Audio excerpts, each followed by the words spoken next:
La team, bonjour! Aujourd'hui, on fait du lait de macadamia tous ensemble. Ça va te prendre seulement quelques secondes, hormis quelques petites choses à mettre en place en amont, comme le fait de faire tremper les noix. Tu as tous les ingrédients ici et maintenant. Je te laisse faire un screenshot. Et maintenant que tes noix ont été trempées pendant 24 heures, tu vas pouvoir les égoutter avec ton chinois. Tu te débarrasses de l'eau de trempage, hein, tu t'en resserviras pas. Tu vas ensuite les mettre dans ton robot, un robot bien costaud, sans eau tout d'abord, hein. Tu les mets juste crus comme ça. Tu les broies, gentiment une première fois et puis, tu pas à scraper un petit peu les bords, hein. Tu vois la texture que ça a. Tu vas mettre de l'eau, mais pas toute l'eau d'un coup, mets l'eau en 3 fois. Tu prends, de l'eau minérale, hein, il faut quand même que ce soit une eau de qualité. Alors ça va commencer à épaissir un petit peu. Là, le robot, je l'ai mis sur la vitesse 1. Ensuite, je vais rajouter de nouveau de l'eau. Alors, tu vas voir la texture devient de plus en plus, liquide, de plus en plus épaisse.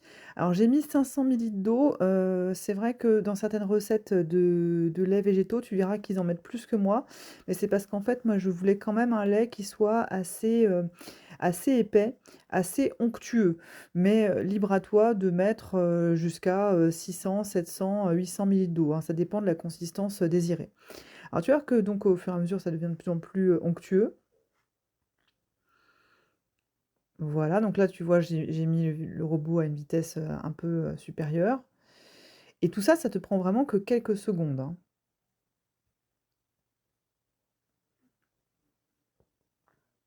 Voilà la tête que ça a. On remet de l'eau pour la dernière fois. De nouveau, un petit tour de robot.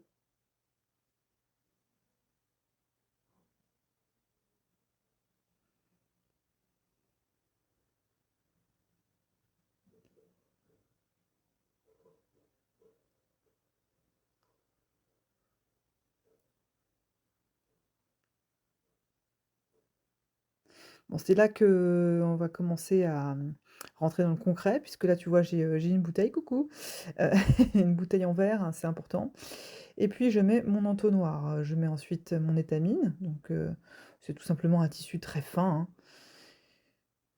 Je l'installe et je vais verser donc mon lait avec, donc tous les résidus, de brisure de macadamia. Alors quand, tu as des résidus de lait végétaux, tu vas voir, tu les verras, je te les montrerai une fois que j'aurai commencé à filtrer. On appelle ça de l'okara et surtout tu le jettes pas, hein, ça vaut de l'or, hein. Alors une fois que j'ai, versé, donc mon résidu, avec, mon eau, je vais commencer à presser. Faut presser quand même assez fort, hein. Bon, n'aie pas peur, hein, l'étamine, hein, c'est costaud, hein, donc tu peux y aller.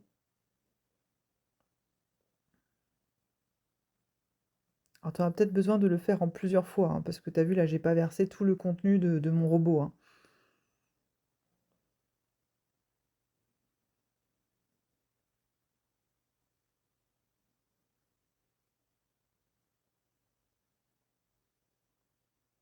Voilà, tu vois, je presse comme une malade. Bon, à une seule main en plus, parce que évidemment, je tiens mon téléphone de l'autre main.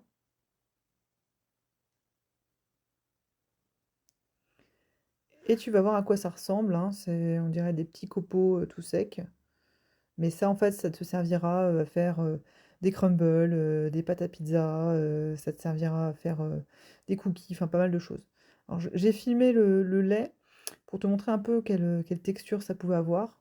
Je sais pas si tu vois grand-chose, j'espère. Mais c'est un lait qui est très agréable, qui est très doux en bouche, qui est assez rond, sans être non plus trop sucré. Donc c'est pas mal aussi pour les préparations salées. Et bah la team, j'espère que vous serez nombreux à essayer. En tout cas, abonnez-vous à la chaîne si vous voulez plus de recettes hypotoxiques. Et je vous dis à la prochaine.